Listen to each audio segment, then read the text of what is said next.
Samifine. Les trafiquants de bois de rose changent de tactique.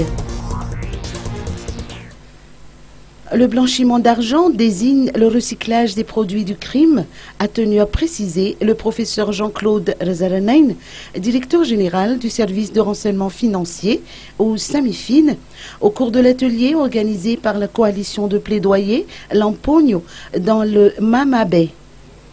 Dans le système anti-blanchiment mondial, toute investigation doit découler d'une déclaration de soupçon.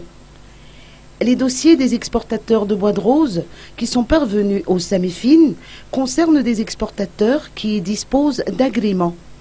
Il appartient à l'OPJ de voir à quel niveau de l'exploitation se situe l'infraction, la coupe, le rassemblement, le contrôle, le transport ou le stockage. Le professeur Jean-Claude Rezaranein sollicite ainsi une collaboration avec la coalition Lampogno pour permettre une certaine stabilité. En effet, 49 comptes bancaires liés au bois de rose ont été bloqués, selon ses dires, de 2009 à 2011.